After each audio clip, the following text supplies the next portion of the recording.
రక్షకుడును మన ప్రభునైన యేసుక్రీస్తు నామములో మీ అందరికీ హృదయపూర్వక వందనములు. ఈరోజు దేవుని వాగ్దానము ఆదికాండము 14వ అధ్యాయము 19వ వచనము. అప్పుడు అతడు అబ్రహామును ఆశీర్వదించి, ఆకాశమునకును భూమికిని సృష్టికర్తయు సర్వోన్నతునైన దేవుని వలన అబ్రహాము ఆశీర్వదింపబడునుగాక అనియు. హల్లెలూయా.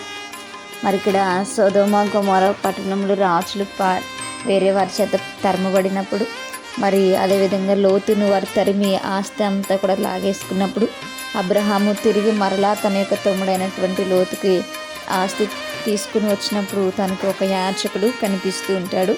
మరి ఆయనే మెల్కీసెదెకు గారు.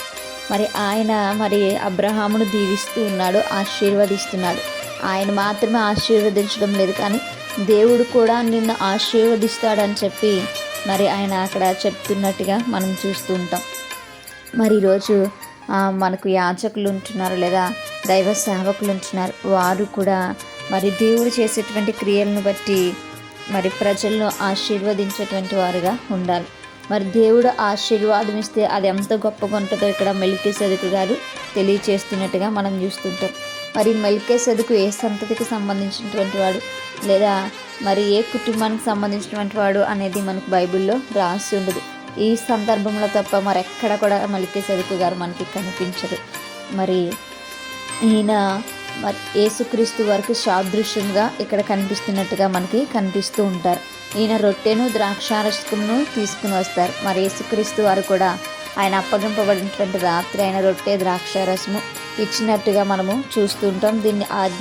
దీన్ని కొనసాగించండి, నన్ను జ్ఞాపకం చేసుకోండి అని చెప్పి ఆయన చెప్పినట్టుగా మనం చూస్తూ ఉంటాం. మరి ఈ యొక్క యాజకుని ప్లేస్లో మరి యేసుక్రీస్తు వారు వచ్చారు అనేటువంటి విషయము మనకి పరిశుద్ధ లేఖనాలు తెలియచేస్తుంటాయి.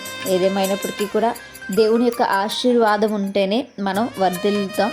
దేవుని యొక్క ఆశీర్వాదం ఉంటేనే మనం ఏదైనా సాధించగలుగుతాం. అది శత్రువులు గెలవడమైనా, ఆస్తులను సమకూర్చుకోవడమైనా, లేదు ఆశీర్వాదం పొందుకోవడమైనా, ఏదైనా సరే దేవుని యొక్క కృప మనపైన ఉండాలని ఇక్కడ మెల్కీసెదెకు గారు తెలియచేస్తున్నారు. మరి మనం నమ్ముకుంటున్నటువంటి దేవుడు ఆయన కేవలము మనల్ని సృజించినటువంటి వాడే కాదు, కానీ ఆకాశంని సృజించినటువంటి వాడు, భూమిని సృజించినటువంటి దేవుడు.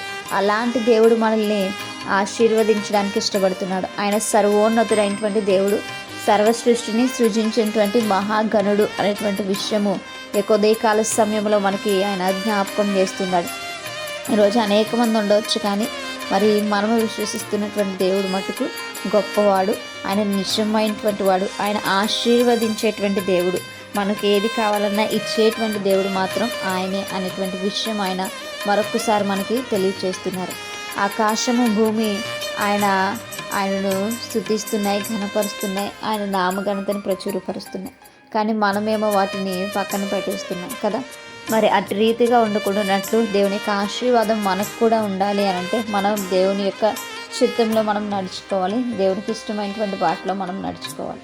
అటువంటి కృప దేవుడు మనందరికీ కూడా దయచేయనుగాక. ప్రార్థించుకుందాం. పరిశుద్ధుడ మహాగణుడ, మీకే వందనాలు ప్రభువా. నిరంతరం తోడుగా ఉంచుతున్నందుకు నీకు వందనాలు. ఆయన తను నీవేనా, ఆయన ఆదియును అంతమును అన్నావు, ఆయా సృష్టికర్తవే అన్నావు. భూమి ఆకాశంలో నేను ఆయన ఆయా స్థుతిస్తున్నట్టు ఘనపరుస్తున్నట్టు ప్రభువా, మేము కూడా నీ యొక్క ఆశీర్వాదం పొందుకునేటువంటి బిడ్డలకు ఉండుటకు సహాయం దయచేయమని, మా ప్రార్థన ఆలకించి అంగీకరించమని, ఈ యొక్క ప్రార్థన దయచేసి మీ పాదసని చేర్చుకున్నాం. యేసు పరిశుద్ధ నామములో అతి మిక్కిలి బ్రతిమలాడి వేడుకుని పొందించిన మా ప్రియ పరలోకపు మా కనిపండి. Praise the Lord everyone. May God bless you all.